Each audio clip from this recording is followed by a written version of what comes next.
যারা করবে এদের কোনো ঈমান থাকবে? এরপরে আল্লাহ তাআলা সহ্য করে আছে। গত কয়েকদিন আগে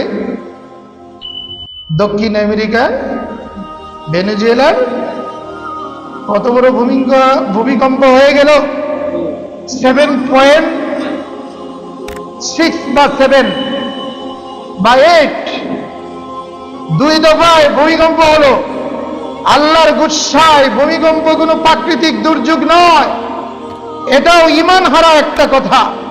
যারা এটাকে প্রাকৃতিক দুর্যোগ বলে, প্রাকৃতিক বলতে কিছু নাই, এই সব কিছু হলো আল্লাহর গজব, আল্লাহর হুকুমে হয়।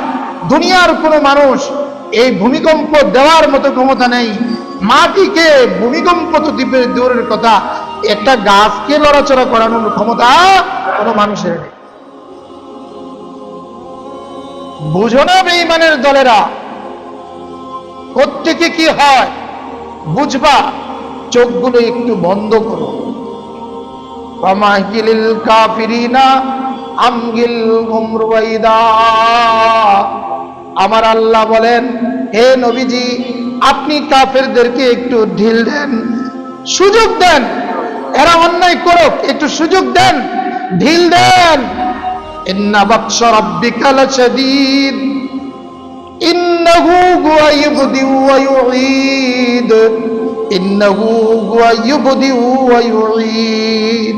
আল্লাহর পাকড়াও লা ইউসিকু ওয়াসাকাহু আহাদ। আল্লাহ যেদিন পাকড়াও করবেন, তার পাকড়াওয়ের মতো আর পাকড়াও কারো হবে না। তোমাকে আমাকে ধ্বংস করতে মিনিট লাগবে না, 1 সেকেন্ডেই যথেষ্ট। বলেন কতক্ষণ ছিল ভূমিকম্পের স্থায়িত্ব? 1 মিনিট। লক্ষ মানুষ, হাজার হাজার বড় বড় বিল্ডিং, আরে সেটা আমাদের এই ঢাকার বিল্ডিং এর মতো না, এর চেয়ে মজবুত বিল্ডিং গুলো তারা কোনোদিন আশা করে নাই। এই বিল্ডিং, যে বিল্ডিং আশ্রয়ের স্থান, যে বিল্ডিং এ তারা আশ্রয় নিবে, সেই বিল্ডিং তাদের জন্য জীবন নাশের কারণ হবে, কোনোদিন চিন্তাও করতে পারে। এগুলো মাঝে মধ্যে আল্লাহ দেখান, এরপরেও ভয় লাগে না? মেরে ভাই ও দোস্ত, বলতেছিলাম এই মুহররম মাসে আল্লাহ রাসূল সাল্লাল্লাহু আলাইহি ওয়াসাল্লাম এই 10ই মুহররম রোজা রাখতেন। ইহুদিরাও মদিনাতে রোজা রাখত, কারণ ইহুদিদের বসবাসের স্থান ছিল শুধু মদিনা। তখন ইহুদিরা রোজা রাখত, নবীজি এসে দেখলেন তারাও রোজা রাখে, কিন্তু শুধুই মুহররমে একদিন রোজা রাখে। কেন রাখে? ওই যে মুসা আলাইহিস সালামকে এবং বনি ইসরাইলকে আল্লাহ তাআলা ফেরাউন থেকে মুক্তি দিয়েছিলেন, নদীকে, সমুদ্রকে 12টা পথ বানিয়ে তাদেরকে নদীর পার হওয়ার ব্যবস্থা করেছিলেন। এর শুকরিয়ার জন্য 10ই মুহররম তারা রোজা রাখে।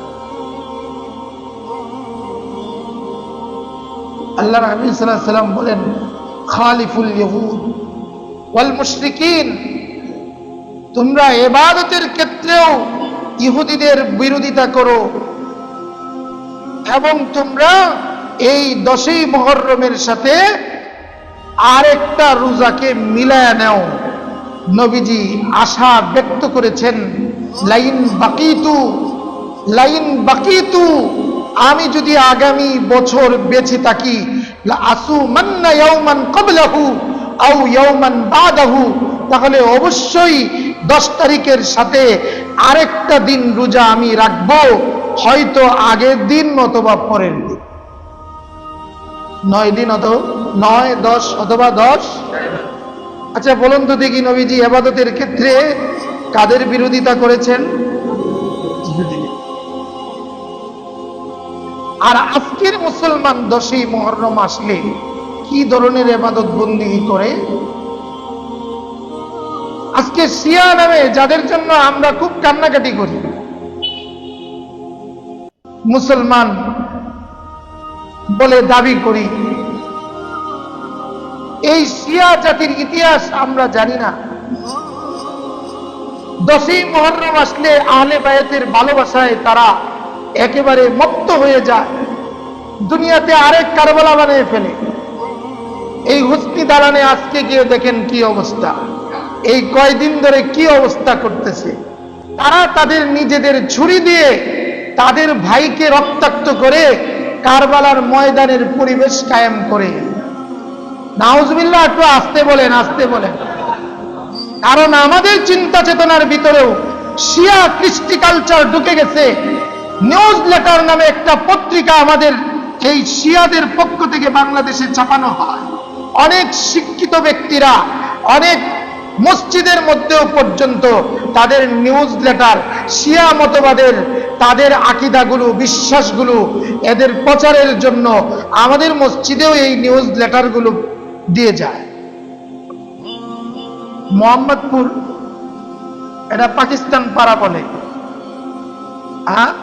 সেখানে গিয়ে দেখেন এরা মুসলমান দাবি করে, কিন্তু মুহররম মাস আসলেই তাজিয়া, এরপরে আপনার হাই হুসাইন, হাই হুসাইন।